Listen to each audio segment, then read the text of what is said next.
Welcome in, everybody. Let's get right into it. I have yet another really awesome episode lined up for you guys. Joining me is Nathan Helm, author of Kingdom Society, The Black Hood. Nathan, what's going on, man? Oh, it is another day in paradise, living it up. How about yourself? I can't complain. No one would listen, especially not the wife, right? That's but awesome. yeah, I'm glad to see you're doing good, dude. I appreciate it. So we've got this book, Kingdom Society, Black Hood. I felt really refreshed for a lot of reasons reading this. Um, I'm reading science fiction all the time. Yeah, I don't get to venture off into fantasy or sci-fi fantasy too often.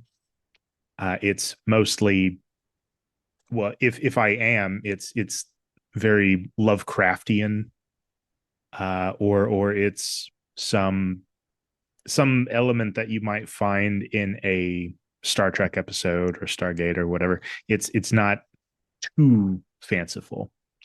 yeah. So Kingdom Society was pretty refreshing for me in that regard. Um, we do get some blended sci-fi elements later on, and before we go any further, this will be a spoiler-free episode. Because I definitely want people out there getting this book. I enjoy it. I only plug things that I really like in the first place. I wouldn't recommend anything less. So you Nathan detail your inspirations and acknowledgments, um, almost all of whom I would claim as mine as well. You mentioned Tolkien, Lucas, C.S. Lewis, Akira Toriyama, and Echiro Oda. So you're clearly a fan of big name fantasy and sci-fi staples, but anime too. Like what in anime inspires your writing, content or story wise? So in anime, it's, I grew up when I was younger, I'd watch a lot of like there'd be Digimon episodes on, or if a Pokemon episode would pop up, and every once in a blue moon, if a Naruto or a Dragon Ball episode was up, I'd watch it. But I kind of had to sneak it sometimes with some of them because being a kid and et cetera, et cetera. Um, and it wasn't until like later on when I was in the military, and right out of the gate from there, I started watching. Played the Naruto video game, the Ultimate Ninja Storm 4. And my buddy's like, yeah, this is the anime I was telling you about. I was like, anime's for geeks and losers. And he's like, no, no, no. He's like, it's really good. I was like, all right, fine. And I started really, I didn't realize like Pokemon and that stuff was like classified as anime. I just thought it was, a show when I was really young. Um, and when I started watching it, I just fell in love with the story elements of how you feel connection to the characters, the emotional aspects of it, especially the character building and the fight scenes, and just always having that opportunity to bust down that next wall and get stronger. There's always a new possibility. There's always some sort of good versus evil trope that gets thrown in there, and usually the fight scenes are pretty awesome too. Um, it's like Ichiro Oda and Hasashi Kishimoto, the writers of One Piece and Naruto, they were hugely inspired by Akira Toriyama because when they were 11, the first episode of Dragon Ball came out in 1989. So like those are it just makes sense why like I love all three of them so much. Is because you get those blends of the inspiration. And so I think that's what it is about anime. It's just like the inspiration it gives you from feeling so connected to the characters and the story and how much it's just fun. Um, Apart from the senseless fillers and filler episodes that don't always need to be there, like in Naruto where we have a robot Naruto episode. I'm like, so why? We're in the fourth Great Ninja War right now. Why are we going over to robot Naruto? But I can overlook that stuff because it's the rest that I'm so involved with.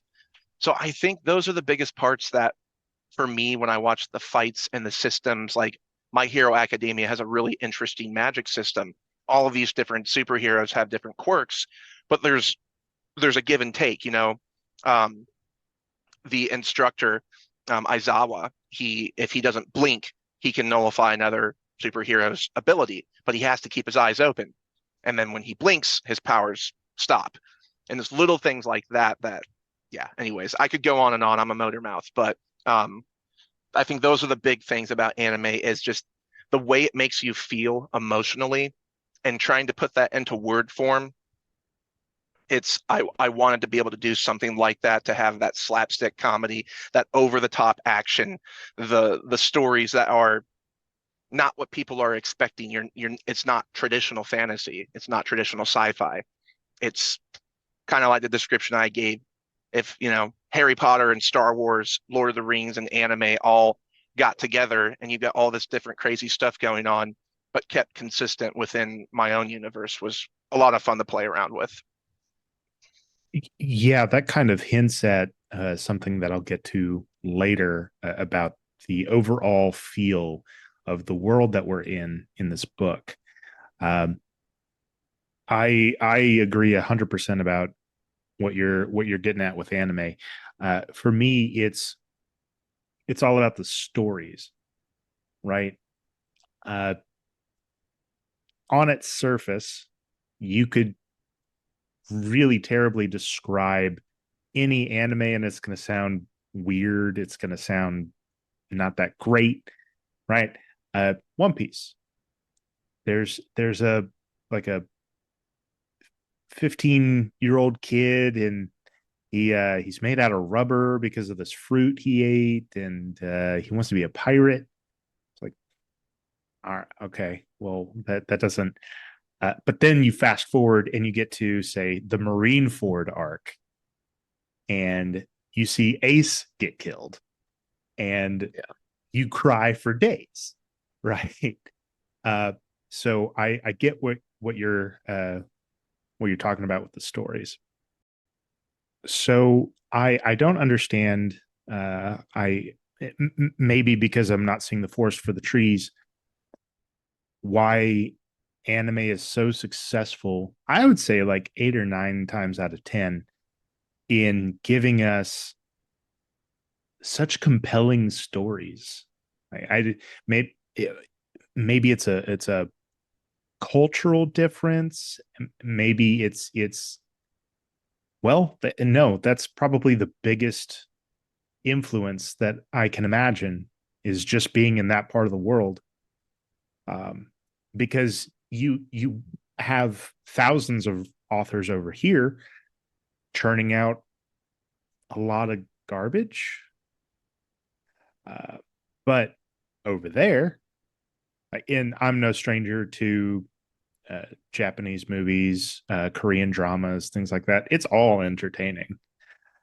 Yeah. I don't think I've come across anything that's made me cringe so much as American made content. um, but yeah, I don't know. Maybe anime is a magic goose, that just keeps laying out golden ones. Who knows? I think it's the freshness of it for sure. And they're not worried about changing the characters or the story to meet a certain criteria or to make people happy. They're simply sticking with the storylines of who those characters are. So if Oda or Kishimoto or whoever might be writing a manga, they make their characters the way that they are and they don't change. They stick on exactly how they were created. Same thing in old school comic books and Marvel and DC. The comics were the characters were who they were. And a lot of times things get blended or they get ruined when you change it into visual form, or because they want to change things for whatever reasons. I like stuff to stay true to the character, true to the story, because that's how it was written. And that's kind of how I've always been. And that's why I became an author too. I agree. The characters in the stories do not need to change so drastically in a way that is unauthentic, or inauthentic to their natural development, right? A couple of examples that stick out to me are there was not a lot, but there was some hubbub about there being pink kryptonite, and anytime Superman is around it, it turns him gay. because when there's a comic where he's around it and he loses all interest in Lois Lane, and it immediately starts showing way more interest in all of her male coworkers. Uh, Interesting. yeah, it's kind of fun. Um, yeah, that's a really good point. Um, I I I don't think that. Well, it makes me wonder where we would be with a lot of big name franchises if we didn't have that need to change things to please whoever, right? Like um, Star Wars is probably the biggest one that sticks out in people's minds nowadays. I don't think there's an anime that does that. There's a really funny Facebook video that's flying around where it says cartoons in the 90s, and it's the episode of Dragon Ball Z where Gohan is fighting Cell, and Cell Hmm. keeps punching him in the face.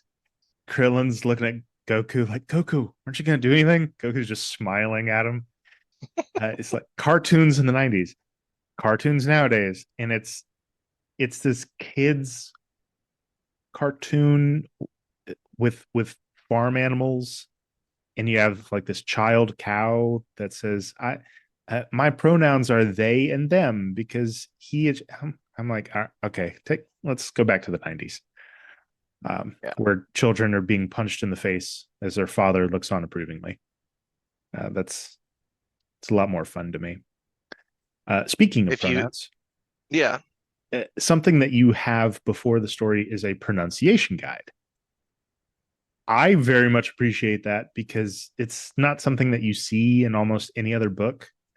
I think the Star Wars Expanded Universe novels are the only ones that I've seen this in. What made you put that in there?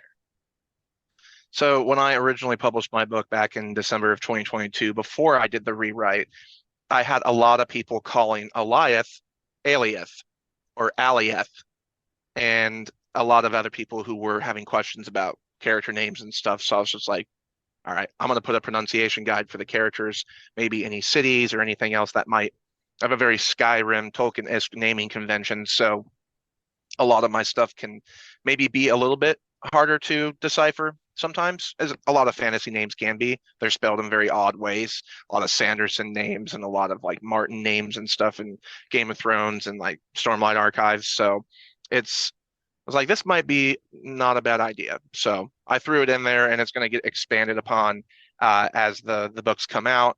The same thing with like the Xylox journal thing in the back of the book is that gets expanded upon, as well as I'll eventually throw in the calendar system and stuff like that. So it's just like for the super like deep lore nerds who like love to study, like go look at all the books in the Skyrim video games or like Halo and Star Wars and comics and like to have that lore there, but not like punching them in the face and like choking them down from the beginning. I figure that's kind of like a half and half. People can be reminded if they forget, but it's also there for extra information for people who really like that stuff. So I got you. It's you've given us a little bit of that because you also have a map of the world that we're in, and it is kind of reminiscent of things like Lord of the Rings, Chronicles of Narnia, uh, or just a good old D&D map. Uh, so maybe because this is the book that it is, but I could see like a mini compendium come out for if you do decide to make it a really big series, or even a three-parter. You could have like a little mini compendium that has all of these maps and the calendar. I'm a big D&D fan. I like watching campaigns. I play twice a week myself. What made you include an actual mapping? so for maps. When I released my book the first time around, it didn't have a map, and so there was no way to really. I know a lot of people like visualizations, and I think like when you're playing a video game, you usually have a map, Assassin's Creed, Skyrim, et cetera, et cetera. And thinking about like old school fantasy books, I was just like, Tolkien had a map. I was like, Martin had a map. I was like, Sanderson. I mean, they all have maps. I was like, all right, so I'm going to put a map. So I found a guy on Fiverr, and I told him, I'm like, all right, I want a style of map similar to a combination of Tolkien and a One Piece map. And I'm like, put that together. And he did a really good job. I was very, very happy with it. So, Cool. Well, I'm glad you did, because more so than just having uh, something to look at to kind of contextualize where we are in the story.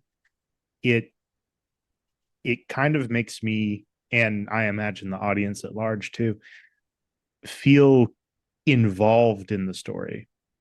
Like I can point to a place on that map and say, all right, we're here now.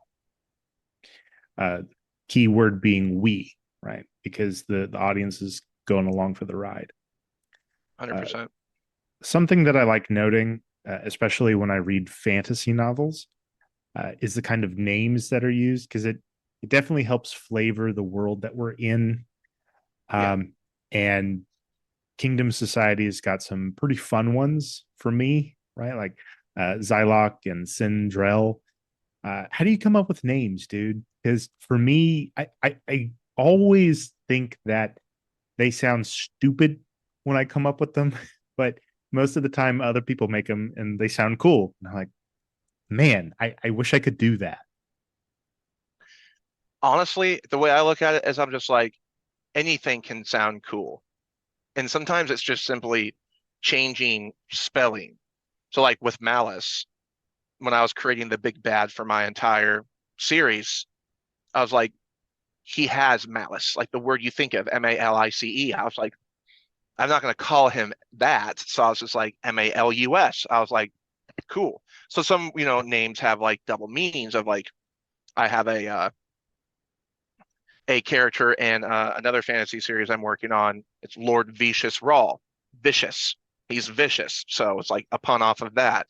And so I've been around a lot of stuff nerd wise as books and movies, etc. So I've seen different names, I've seen different stuff.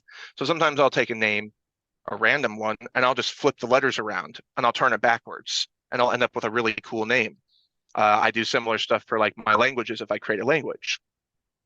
Um, and so I'm also driving all the time, all around the country. And so sometimes I'll simply see a city name that sounds really cool. I'm like, I want that to be a character name. And so it's like for Meridian, I was driving by Meridian, Idaho that at that point in time when I was creating the outline stuff, going to deliver to a Walmart. I'm like, I just love that name. I'm like, that's perfect for Alive's mother. And so some of my names are random. Sometimes I just almost like the name comes to me, and other times it's just kind of finagling around some letters and words and seeing what looks cool. And it's like, is it regional? I'm like, no, not really. It's just the character's name. Like, if you want to make a fantasy world where your names are separated by regional houses or because they sound a certain way because they're from a certain place, that's fine. But I don't, Kingdom Society isn't really run that way. So, That makes me think a lot of the names that we get in Warhammer 40K, right? Uh, One of the main characters is a Primarch named Lion L. Johnson. Like you wouldn't expect a a sci-fi set in space that's all about grim dark war. That's all there is in this universe, and you got someone whose name is Johnson, right? And he's the main character. It's not like a throwaway or a funny comedic bit character like Johnson, you screwed up again. Oh, I'm sorry, boss. Like, no, he's the lion. You got Angron. Can you tell me what his character's like? He's fucking angry, right? oh yeah, Angron. Um, and then you have I think there's other names that are put in there just just for goofs, just for laughs, like Robute Gilliman, right? uh, Robot Girly Man. If everyone's making fun, the big blueberry boy, like everyone's making fun of this guy just because of his name and because he's a uber nerd, right? Yeah. So names in especially sci-fi fantasy novels or just fantasy novels in general, I think have always been kind of a cornerstone of what is this world going to taste like, right? You can infer that with Game of Thrones, with kind of Chronicles of Narnia, um, especially with Lord of the Rings, right? You can tell who the dwarves are. I don't have to tell you that they're a dwarf. I just have to say a dwarf name, and okay, that's dwarf. You could do the same thing with elves, um, and but that's the flavor of the universe that we're in. So I always try pay very close attention to details like that. Speaking of which, what's your writing style? I know you travel a lot, so you may just throw things at a wall, but do you do outlines to kind of keep yourself centered in where you're writing? Uh, do you word vomit and just go through dozens of rewrites? Since you are driving around a lot, do you use like a voice note method to play around with ideas? So sometimes I do use voice to text, like Dragon Anywhere or certain things like that. If there's something I really need to get out of my, onto paper at that point in time. But otherwise, everything just stays in my mind and I think about it because then you do something else all day long. You're really excited to do the other thing you want to do. So when I have the energy at the end of my shift, I'll get some writing done. Now, I plan out the general overscape of a universe, characters, what their meaning is to the story, what their inciting incident is, age if it's important, things that interconnect them to other characters, and maybe if they have an important plot twist or something that's going to happen to them in the series. So I've got my A, my B, my C, my D. I know where it starts. I know where it ends. Everything else, once my characters are created, they make all those choices and they take the journey. So I pants everything else. So I'm 50-50 plotter, pantser. I get some of the main things that I want out on paper, and then I pants the rest. Okay, so we've got a pretty blended uh, writing style here, which I don't know if it's unique amongst writers in general, but of the people that I've talked to, it it is. Um, I know for me, I once I think of something, I absolutely have to write it down. It I can go searching for it in my mind palace later, but it's gonna take a while for me to remember things. Um, Now this is a fantasy novel that's mixed with sci-fi elements, because and the it's again really tough to do details without spoilers, and I it's I it I think there's some details you can do without spoiling too much. because There we should be certain parts. well, the one that stuck in my mind because I just finished reading not too long ago was what happens in the epilogue. Right, we go to a different planet, so we have technologies mixed in with the world as well as magics and Hmm. warlocks, glowing crystal spells, all that good stuff. But we also have robots and such, right? Uh, how did you find it complicated, easy, or fun to kind of blend these elements together?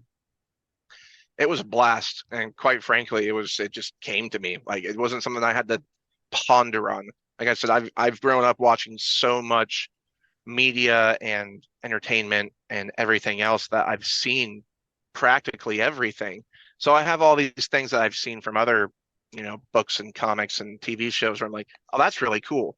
But how much cooler would it be? It's like the famous thing with between, Marvel and DC fans. I would love to see these people meet, characters from the different universes meet. So I think of that in the sense of like the technology side of sci-fi and the magic side of fantasy. Because in sci-fi, you can have everything from a fantasy universe within a sci-fi universe, but fantasy, you can only have so much sci-fi elements before you're starting to become, you're going to lose some people. But when you call it science fantasy, which would be closest to, if you're going to genreize a movie, Star Wars would be science fantasy. You've got the magic elements of the Force. You've got space wizards, which are Jedi, essentially. You've got technological weapons. You've got different magics and species from different places. And then you've got the sci-fi element of the spaceships and the planets and everything else. So I'm like, how can I do something like that where it's grounded fantasy and the majority of the time is spent on Taronia, but they go out and I can blend those things together. I was like, well, perfect. In book one, they'll go to another world and they'll be able to use futuristic phrases and they'll be able to use pop culture references and they'll be able to blend technology with magic and have certain things like that. So it just, I don't know, it just kind of just a lot of thinking and a lot of just, yeah, that idea is good or that one doesn't work. Something as simple as like taking a sword and it gets, or I'm sorry, I'm taking a gauntlet, like an arm gauntlet you would have in battle, but now it's a technologically advanced gauntlet because a piece of technology is put on it with a magic crystal.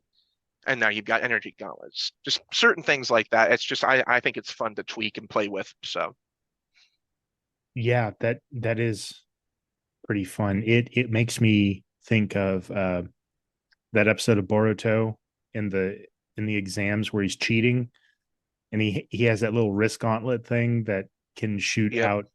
out all these different chakra attacks. So I don't particularly care for Boruto much. I watched a good chunk of it and just kind of stopped. But I think we do see a lot of what we're talking about in that particular story is because in the old Naruto days, it was strictly fantastical, almost strictly fantastical. You had some science elements, but it was stupidly rudimentary. And Yep. it wasn't anything that came close to breaking what you mentioned earlier, breaking the fantasy descriptor in lieu of a science fiction descriptor. I would But say, oh, what's that? oh no, go ahead.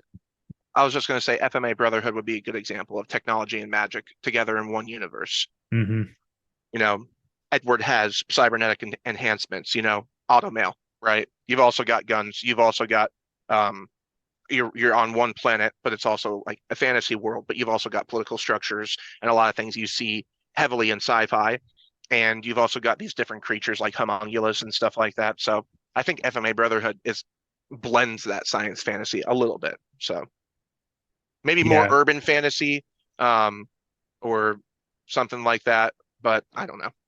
yeah, that and Code Geass for me because you have the ocular powers of Geass, so magic exists in this world in a Yeah. really mysterious way, but it's also a Gundam anime, right? So you got giant robots and super advanced uh, post nuclear technologies. So that's really fun. I don't see it done often, but when I do, it's usually done pretty well. Um, Now, like I mentioned earlier, reading this book, it definitely felt like a masterful D&D campaign. The more that I read, especially getting later on in the book. So something that I was penning, especially after I watched a couple episodes of your podcast, the War of Nerds podcast on YouTube. I was wondering if you guys played D&D at all. It's funny you should ask. So I myself have never played D&D. I know all about it and such. I've just never had time from when I got out of the military and then being an auto technician and I just never found the time. I was busy with doing different stuff. But I am planning on doing it soon, but we actually had a D&D episode that we did on the War of Nerds podcast later in season one, where we did a character creation episode, a villain creation episode, which is pretty cool because that character is actually getting plugged into a fantasy book that myself and Alfred, one of my co-hosts, are going to write together. I offered him to co-write it with me, so that one will be a lot of fun. Um, but I've never gotten to do D&D before, but I do love it. So That's real surprising, given how this book read and the feel that you could draw from it, and you can make a couple of very different but very solid conclusions and feelings pulling away after you read this book. But I don't think that anybody who has played D&D before, or who is pretty well versed in all of the different kind of sci-fi or fantasy verses that you and I are, I don't think any of them could say like, no, this doesn't remind me of D&D at all, because it does. It really, like, go watch Stranger Things. That's D&D. And there you go. There's another show that blends sci-fi and magic, right? mm-hmm. And it does it pretty stinking well. And about I'd say about halfway through the book, and this was one of probably the most important things that I read in my two read throughs. Uh, it's one it's one detail, but it's really significant in that this detail causes a major scene change, and it has to do with the timeline. And Which I'm trying to do this without spoiling anything, like, because it's a major jump, right? And we end up in a state in the U.S. Was this always where the story was headed, or did we end up here along the writing process? are you talking about going from Targus after the events of the fight to where Xyloc took the kids and they ended up Yeah, that part? Yeah, yeah. that was always my plan for the book was to have them on it was originally I just wanted to call it time travel, but it was it was going to be something that they found out later on that was going to be a, spoiler, like, guess what? You didn't time travel. You actually went to a different planet. Mm-hmm. And it was a bit jarring for some people, which I understood. So that's why when I went back and did it, I'm just like, all right, I'm just going to say from the beginning, the planet that they're on is Turonia. And that way it can be like the characters think that they're time traveling. And then it's still like a reveal, like, oh, I actually went to, it's the characters are finding out. The reader already knows because I put all the headlines at the beginning of the chapter just for clarification reasons. But that was always where the story was going to go. And originally, I even thought about having the book be two separate books, and the first book ending with them still in the U.S. and Zalron showing up in the United States. But I was just like, I feel like that would be kind of dragging a dead dog, and there's no purpose for it. I was like, so I just decided to make it one book and go with the original plan of like they have to figure out to get back, and then they have to figure out how to beat an enemy who they just seem to not be able to kill. And it worked out well that way. And then that led me into book two, which originally book two was titled The King's Apprentice Returns. And I eventually, once I thought of Broken Reality, I was like, yeah, this fits so much better. And Korath as a villain is just amazing. He was my favorite villain to write up until I got up to writing book four. So Yeah, when we get to that shift, I forget what character's thinking it, but he's like, what how it's 2044. How can the year be smaller? Like, how do we Xyloc, go back? Yeah, like, it was like the year 10,000 or something. What are you talking about?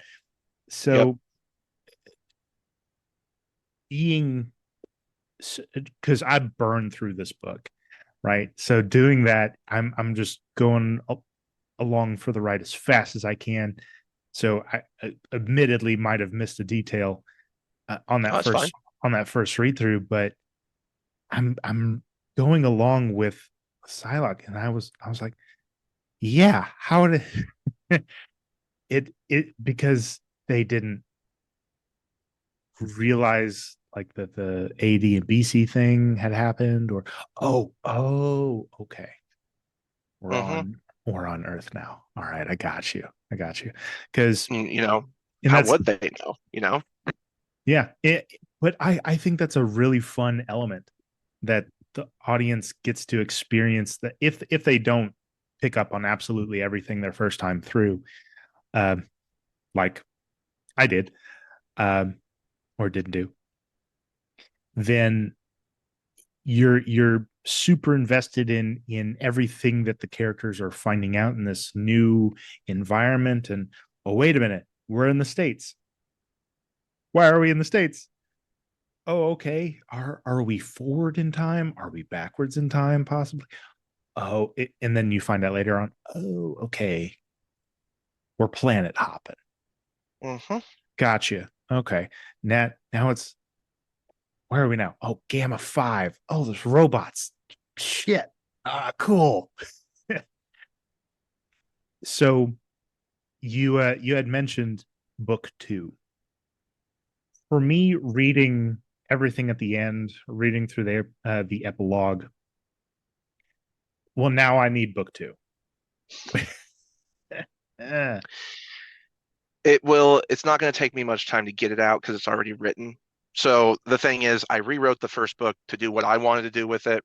When I was a brand new author, I was a little bit scared about releasing a longer book because I'm like, well, if people don't like it, they're not going to want to slog through a really long book. So I kind of tested the waters. But now that I've redid a little bit of stuff I wanted to, I just have to go through book two and be like, all right, let me make sure that lore wise and universe wise, it's consistent with what I added in book one. Because what I did was I wrote to correlate to what I had already written in book three. Because book three is finished and a part of book four is finished. So I was just like, and I've got like a couple companion novels that are partly finished and like seven other book series that I started that don't ask me why I do it to myself, but I do anyways. So yeah, book two, my goal is I have a the TBR chapter con in Knoxville, Tennessee that I'm going to in September with my podcast co-host Alfred and an indie author buddy of mine, Z Martin, who writes horror books. And so we're all going to be there. I'm hoping maybe I can get the second book refinagled by then and have it back out. However, I'm not going to rush it. I'm going to make sure that the quality is consistent and but it still won't take me as long as it did for the first one because I rewrote everything from scratch for book one. wow. So I went through and turned an 83,000 word book into a 100 and almost 60,000 word book, and I used the original book as a basically an outline.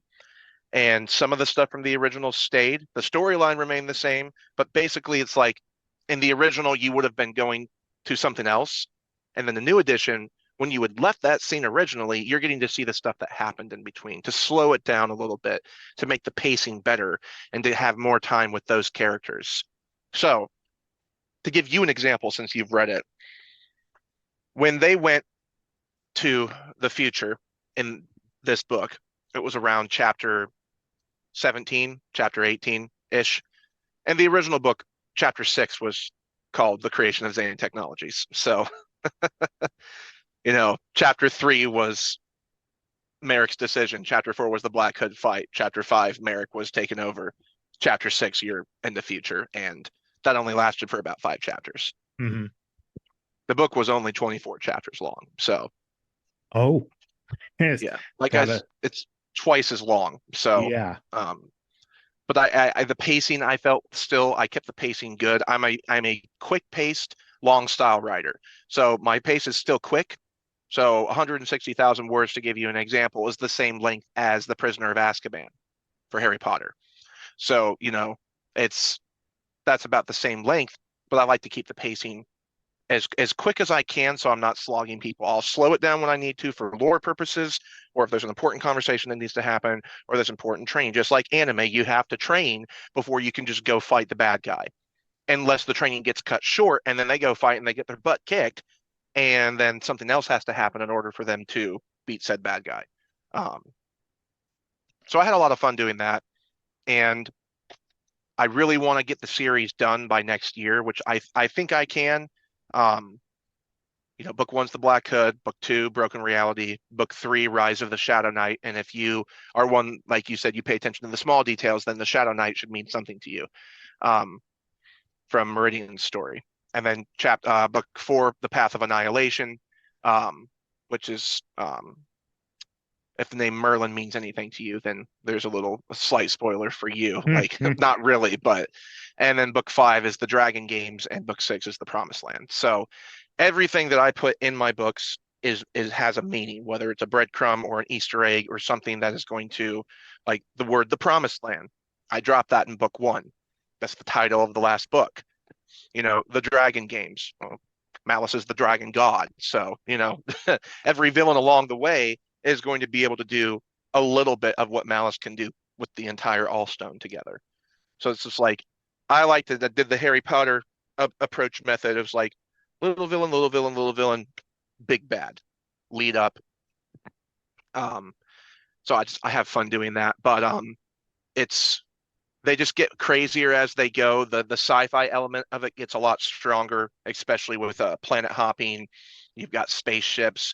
You've got enchanted AK-47. So basically, if Master Chief had an AK-47 that was enchanted, going around, taking out the Covenant with it, you know, and I'm sure you could guess what character would have those with him, but Oh, sure. um, and stuff like that. And book two really opens up the cosmic side of things with the gods and things like that. It's more of bigger understanding of the grand universe, um, especially with the elder gods and infinity and darkness and stuff like that. So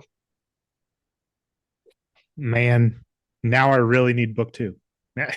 Now, even more. You're hyping me up already, which is good because I'm going to the gym after this.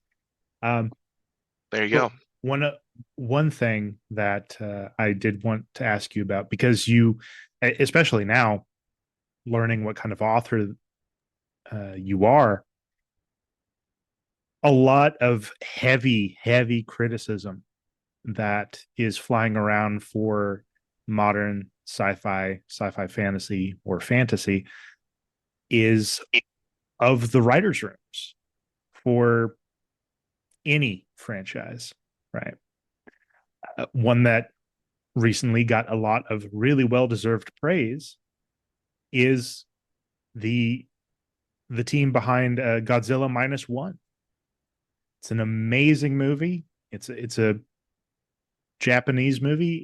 It's one of my favorite Godzilla movies now, and there's a lot of those. There's no shortage of Godzilla movies nowadays. Oh no. Um, However, on the other end of that spectrum, where all the criticism, in my opinion, rightfully lays, is of Star Wars: The Acolyte. I have a feeling that I know what your opinion is thus far, but strictly from a writer's perspective, character creation, world building, how's it doing so far? I'll be honest, I haven't watched it and I'm not really planning on it. The premise of it doesn't look interesting to me, and I was like, I was already kind of done with Star Wars after the sequel trilogy. Which if you've watched that Star Wars episode we do on War of Nerds, you'll understand why. But um, I'm still invested in the Mandalorian and like Ahsoka because Thrawn is my favorite Star Wars character ever created. I've listened to all the audiobooks. I've studied up on the Chiss Empire, homeworld lore, and stuff surrounding just Thrawn's story in general. And Star Wars Rebels is my favorite animated Star Wars show ever created. Just really Star Wars period. Um, so That never watched The Acolyte, probably never will. So that's my opinion on it. Oh, okay. Well, you're missing nothing. Um, But since you like Rebels so much, I'm gonna come after you on Rebels because for me, it's one of the most Disney-fied pieces of Star Wars media that we have.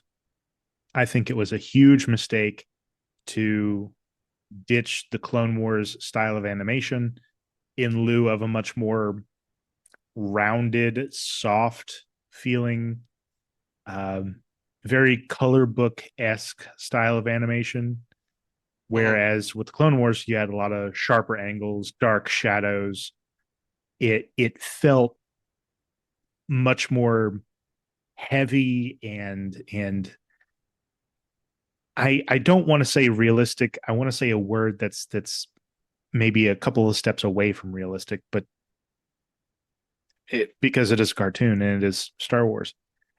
Um, so I'm not quite sure what that would be, but I think the animation change was a disastrous idea. It pulled me out almost immediately because watching the Clone Wars progress from seasons one to the final season, the quality improved on a in a dramatic way. It was insane. Yeah. Down to the final season having motion capture for the fight scenes. Right, they actually got Ray Park to come and do that fight with Maul and Ahsoka. That was, just blew me away. So it seemed like Disney bought it up and said, "All right, that animation budget is slashed to bits." Um, Also, it just writing wise, it was much more kid friendly, heavy content, and it was much more padded walls a bit. And with Thrawn,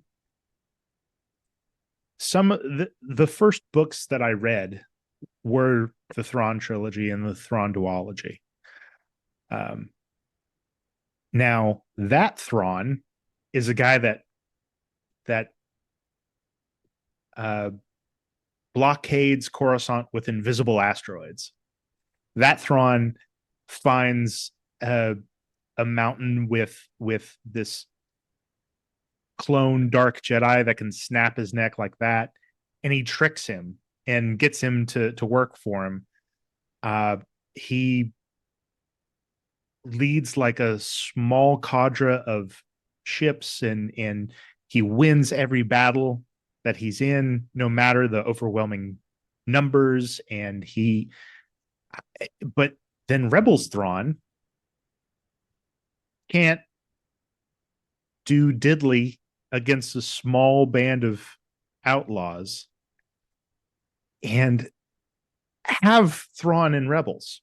Sure, but don't make him the villain that they're going up against because he's going to be doomed to fail because of plot armor. The good guys have to win. So that means Thrawn has to lose. Thrawn doesn't lose. The only reason Thrawn lost in the EU was because the good guys happened to find the homeworld of the bodyguards that Thrawn used. I forget their species name, and they get his bodyguards to turn on him with it, and they're doing all of this without him knowing. If that didn't happen, Thrawn takes over the galaxy. You can't tell me that's the same guy that's over here in Rebels. It's wildly different. So I definitely agree that it's different, but the reason I liked Rebels so much is like that the animation threw me off at first, but I grew to appreciate it. And I loved having characters like Kanan Jarrus and Ezra Bridger and all these characters from the Star Wars universe working together and getting to see some of the behind the scenes stuff. And I liked a lot of the characters that they introduced. I mean, I've always been a big Thrawn fan. Um, but what I liked about how they ended Rebels was that Thrawn didn't really lose, but he didn't really win either. And it left it open for him to come back, which they did in Ahsoka. and the guy who voiced him in Rebels came to play him live action, which I really appreciated. Of course, the wonderful Mark Thompson does it in the Star Wars audiobooks, and he's phenomenal with all of that. Um, but I like how it led up to Thrawn being able to be in a completely different universe just for Star Wars lore purposes, which is about really one of the only things that they've been doing better is lore to what the Force is as a whole, away from the whole midichlorians thing, because I think the midichlorians was just a whatever. But now that Thrawn is able to come back with a Force, I think Thrawn would have been the perfect villain to use in the sequel Star Wars movies as a big bad. And I loved the Clone Wars, and maybe that's why I liked Rebels as much as I did, because it was almost a continuation story of seeing Ahsoka come back, seeing the fight with her and Vader and Maul and all of that stuff. So it's these characters that you love. Apart from the animation and everything, I think the storyline was solid, and I think Thrawn's motives were good.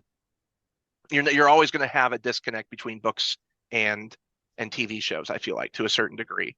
So while he may not have been the Thrawn as accurate and acute to what he was in the books, I still think he was a great character in Rebels, and I still felt that seriousness of watching him snap, watching him lose his cool, and then going back to being calm and collected, and just those red eyes that you can never make a reading on him. You'd never know what he's thinking, and he's always right. He always has some sort of battle strategy that nobody else understands why, but he's just like, don't worry about it. And then it's like, continue. Like, all right. So I liked him as the villain and Rebels because I mean, having the Inquisitors was good too. Um, and the whole thing with the Grand Inquisitor, I thought that was kind of an interesting twist to see that he used to be like a guardian, essentially. Like he was a good guy and he fell, the whole good versus evil. But I get really deep into Star Wars lore, so especially the stuff about the episode where Anakin and Ahsoka were together in the Ahsoka show. I thought that episode was amazing. Well, they're like, well, that's not Anakin's fighting style. No, it's Vader's fighting style. Anakin and Vader are one and the same. And I'm of the motion of Anakin was born of a virgin birth. And the whole God of the Force aspect to Anakin is if he was the Force, essentially, if he was the God of the universe, the Force, well, what would you do to understand the other side? You would put yourself into a corporeal form and you would go down and you would become that to understand it. And I think they were starting to slowly show that in the Ahsoka show because we've never seen a Force Ghost on another universe.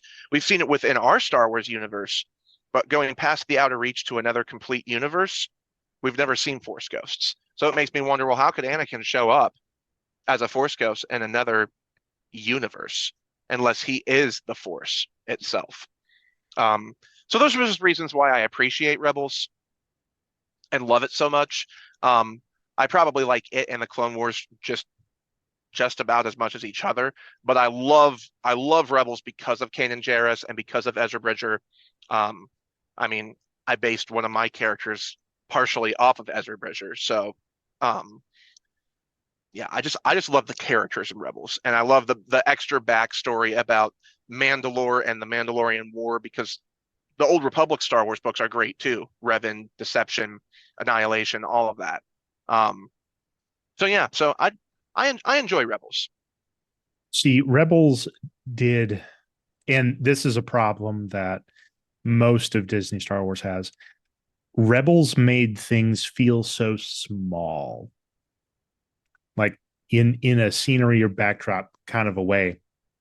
And Mandalorian is guilty of this as well, because whenever they're putting out a call for Mandalorians to return to retake their homeworld, they get about a dozen ships. Okay. Mandalorian, to be a Mandalorian is to be a part of a culture. It's not a race thing. Any race can become a Mandalorian, right? So where you had, and I hate being that guy, but I'm that guy. In the books, you had millions of these suckers. You had a planet full, and they were just all, out. Oh, because there's no Mandalorian Empire anymore. We're just bodyguards and pirates and bounty hunters and stuff now. That's the Mandalorian culture now. But whenever you have things like the Second Galactic Civil War and Boba Fett becomes the Mandalore and he can rally all of his people behind him, you have almost to the scale of the KOTOR Mandalorian wars. You had thousands, tens of thousands of Mandalorians coming in, dozens and dozens of ships. But then in the Disney Star Wars shows, all right, here's my whole clan. It's 5 people. It's so underwhelming. And it like you can't tell me Disney doesn't have the purse strings to give me an army of Mandalorians. You can't tell me that they don't have the wherewithal and the production to give me a fleet of Keldabe class battle cruisers. Oh yeah. Why are you making something that has always been massive in its background, its scenery, its setting of war? Why are you making that so daggum tiny by comparison? And Yeah. it's 1,000% felt in Rebels. Because watch out for that stormtrooper patrol. It's 4 dudes. Come on. You got a guy with a lightsaber. All right. Patrol's taken care of. That wasn't threatening at all. And I've always been one who can ignore the little things about story elements if I love the characters. And that's one thing about Rebels that I did like was I loved the characters. It was the characters that made the show for me, not necessarily the plot, not necessarily the story as a whole. It was the characters themselves and what they went through. That was what made it memorable for me. And I nothing's ever going to be like the original trilogy and like the prequels. Like those are legendary and nostalgic. And so I'm never going to get anything like that again. And so I appreciate when good characters are made, even if the other elements of the story are just like I'm looking at it just like I do in an anime, like that doesn't happen. And I'm just like, but I'm here for it. Well, to keep on the characters, Ezra became one of the things that I hated the most because it's the because is kind of a two-parter because the things that were focused on the most in Rebels were not because of the Rebels characters. It was because of, say, either the classic characters or the characters brought over from Clone Wars. It was Maul. Maul was like, all right, here's this kid. He's my apprentice now. I got to make him my apprentice. Then you had you had the Inquisitors. Oh, we must either turn Ezra Bridger or kill him. Like, and then you have Palpatine, Ezra Bridger. Like, they go out of their way to try and hunt this child down. Like, every big bad in this universe is now wanting this child. Why? He's not that powerful. He's not that incredibly special. Like, he wants to stay on this one planet, Lothal. That's it. He doesn't want until he's dragged into the Civil War. He just wants to stay on this planet. Like, just let him have his story, but have it on Lothal. That's how you could make that's one way that you could solve the scenery problem being so small is you could localize it to this one planet, go other places here and there, but make that story about Lothal. Make him the prime character trying to liberate this planet, show tens of thousands of stormtroopers as a garrison that he has to fight against, the cadre of Imperial officers that come in as the villains, make the final big bad Vader. Other than that, come on. There's just so much that makes me groan about this show. it makes me upset. That's fair. But at the same time, I don't begrudge the people that like it. Oh, of course not. I'll rail against the sequels all day, every day. Uh, I imagine I'll do the same thing with Acolyte once it's out. Um, but if that's the Star Wars that you enjoy, fine. It's a very, very small piece of it. Um, I've got over 200 books and about 300 comics that came out all before the Disney acquisition. I'll just bury myself in those. Like Yeah, I love the books. 1,000%. Um, well, looping around back to the books. Yeah. When do we get book two, dude? My goal and my hope is September. That's the goal and the hope. Okay. All right. My goal is to have the first three in the 6 book series out before the year is up. So at the very least, that's my goal. Okay. Good goals to be had. I'll definitely expect you back in here to chat it up because I already have a whole bunch of things lined up that I want to talk about book two, and it's not even here yet. But just from the setup that we get with the first book. But that'll be for another episode, another time. Absolutely. Yeah. But for now, live long and prosper, my friends, and may the force be with us all.